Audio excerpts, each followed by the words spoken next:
बाबा जी की प्यारी साथ संगत जी, आज जो मैं आपको बताने जा रहा हूँ वो सुनकर आपके सारे नकारात्मक विचार, नेगेटिव थॉट्स दूर हो जाएंगे और आपको पता चलेगा कि मालिक हमारे कितना अंग संग है और आप मालिक का शुक्र करते नहीं थकेंगे।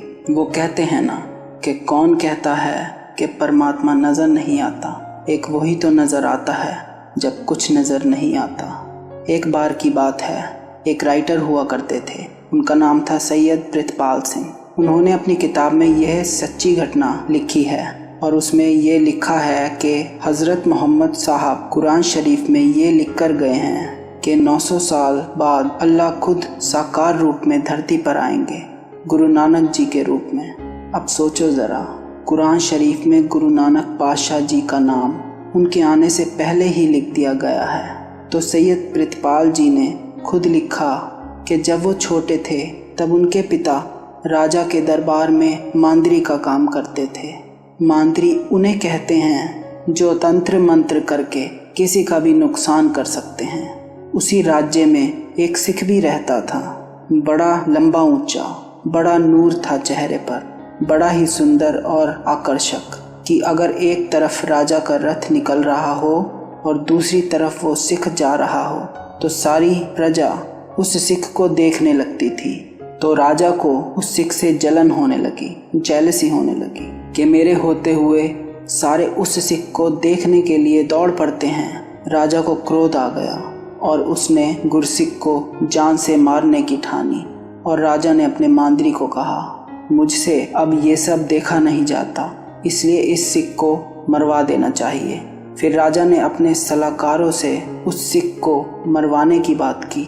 तो सलाहकारों ने समझाया कि अगर आप बिना किसी वजह के इस सिख को मरवाओगे तो सारी प्रजा आपके खिलाफ हो जाएगी और यही सोचेगी राजा तो बहुत बुरा आदमी है और फिर प्रजा बागी हो जाएगी।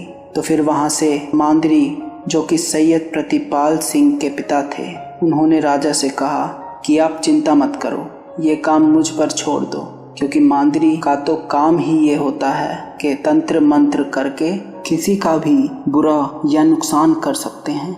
मांदरी ने राजा से कहा, मैं खाने की चीज़ को तंत्र मंत्र करके आपको दूंगा, आप उस गुरसिख को खिला देना, वो जीवित ही नहीं बचेगा।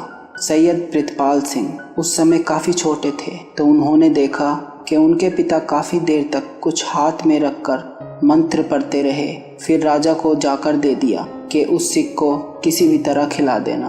फिर राजा ने उस सिख को खाने पर आने का आमंत्रण दिया और साथ बैठकर मांदरी का दिया हुआ खाना खिला दिया। जब वो सिख वहाँ से चला गया तो राजा ने सोचा कि अब तो ये मर ही जाएगा। पर कुछ दिन बाद राजा की सवारी राज्य से निकली तो राजा ने उस गुरसिख को जिंदा देखा और हैरान रह गया कि ये कैसे बच गया। फिर राजा ने मांदरी को बुलाया कि ये तो मरा ही नहीं, कैसा मंत्र है तेरा, तुझे तो नौकरी से ही निकाल देना चाहिए। अब मांदरी घबरा गया और बोला, ये कैसे हो सकता है, इस बार मैं ऐसे मंत्र शक्ति पढ़ूंगा जो मेरे गुरु ने बताई है। मेरे गुरु ने बताया है कि ये मंत्र तब पढ़ना जब सारे मंत्र फेल हो जाएं। अब की बार वो ज़रूर मर जाएगा। अब की बार मांदरी पूरा दिन पूरी रात बिना खाए पिए मंत्र पढ़ता रहा, क्योंकि पहले तो नौकरी जाने का सवाल था और अब अगर राजा को गुस्सा आ गया तो वो तो फांसी की सज़ा सुना देगा। और अब मांदरी ने फिर वही खाने की चीज़ राजा को दे दी और बोला कि ये चीज़ खाकर अब ये सिख नहीं बचेगा, क्योंकि इस बार मैंने गुरु की दी हुई शिक्षा का इस्तेमाल किया है। अब राजा ने फिर उस सिख को बुलाया खाने पर और उससे फिर वही चीज़ खिला दी। और कुछ दिन बाद राजा ने फिर उस गुरसिख को देखा कि वो तो जिंदा घूम रहा है, ये कैसे हो सकता है। राजा बहुत क्रोधित हुआ। सैयद प्रितपाल सिंह लिखते हैं कि मैं बहुत छोटा था जब मेरे पिता राजा के यहाँ मांदरी का काम करते थे। तो राजा सुबह सुबह मेरे घर अपने सैनिकों के साथ बड़े क्रोध में पहुंचा, तो मेरे पिताजी ने मुझे पलंग के पीछे छुपा दिया। उन्होंने ये सोचकर छुपा दिया कि राजा का क्या पता क्रोध में सबको मार दे। अब राजा ने घर में घुसते ही मांदरी को कहा, तेरी मंत्र शक्ति कोई काम नहीं करती, तूने मुझे मूर्ख क्यों बनाया, वो सिख तो फिर जिंदा घूम रहा है। तो वो मांदरी बोला, मेरा मंत्र ऐसे निष्फल नहीं हो सकता, अगर ऐसा हुआ है तो मुझे बेशक मार देना, पर उससे पहले मुझे उस गुरसिक से मिलना है, क्योंकि ऐसा हो ही नहीं सकता। मेरे गुरु की विद्या अचानक ऐसे फेल नहीं हो सकती। ऐसा क्यों हुआ कि ये सिख बार बार बच गया? अब राजा भी मान गया उसकी बात, क्योंकि वो भी हैरान था कि ऐसा क्या है इस सिख में जो ये बार बार बच जाता है। अब राजा ने उस गुरसिक को बुलाया और उसको सारी बात सच बता दी कि कैसे कैसे हम तुझे मारना चाहते थे, पर तू बच गया। ऐसा क्यों हुआ?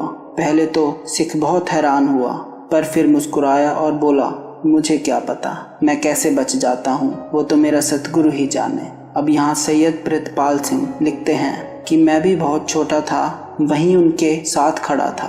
अब सैयद प्रितपाल सिंह के पिता जो मांदरी थे और राजा और गुरसिक सब वहीं खड़े थे और सब एकदम शांत खड़े थे। अब सैयद प्रितपाल सिंह के पिता जो मांदरी थे, उनकी नज़र उस गुरसिक पर पड़ी तो उन्होंने देखा कि वो गुरसिक खड़ा तो शांत है, पर उसके होठ हिल रहे थे। तो मांदरी ने पूछा, तुम क्या पढ़ रहे हो? तो उस गुरसिक ने जो पढ़ के सुनाया वो ध्यान से सुनना। एक ओंकार सत्यनाम कर्ता पूरक निर्भव निर्वैर अकाल मूरत अजूनी सैभं गुर प्रसाद जप आद सच जुगाद सच है भी सच नानक होसी भी सच। अब वो मांदरी हैरान हो गया कि आखिरी में तुमने क्या बोला, फिर से बोलो। तो गुरसिक बोला, नानक होसी भी सच। तो उस मांदरी ने हाथ जोड़ दिए और कहने लगा कि मेरे गुरु ने जो मंत्र विद्या सिखाई थी, तो उन्होंने एक बात बोली थी कि ये मंत्र विद्या हर जगह चलेगी, पर जहाँ पर गुरु नानक का नाम जपने वाला सिख होगा उस पर कोई असर नहीं पड़ेगा। और मेरे गुरु ने ये भी कहा था कि भूल कर भी किसी गुरसिक पर ये मंत्र विद्या मत चलाना, नहीं तो ये विद्या तुझ ही पर उल्टी लौट कर आ जाएगी और तुझ पर ही भारी ना पड़ जाए। और जो सैयद प्रितपाल सिंह थे वो उस समय छोटे थे, उन पर इस घटना का इतना प्रभाव पड़ा कि वो मुस्लिम होते हुए भी बड़े होते होते उन्होंने अमृत छक लिया और सिंह बन गए, और तभी उनका नाम सैयद प्रितपाल सिंह पड़ गया। तो साथ संगत जी, नाम में इतनी ताकत है, हमें नहीं घबराना चाहिए, चाहे कोई भी परिस्थिति आ जाए। हमें सिर्फ सिमरन करते रहना चाहिए, घबराना नहीं चाहिए। अगर आपको हमारा वीडियो पसंद आया हो तो लाइक शेयर सब्सक्राइब ज़रूर करना जी।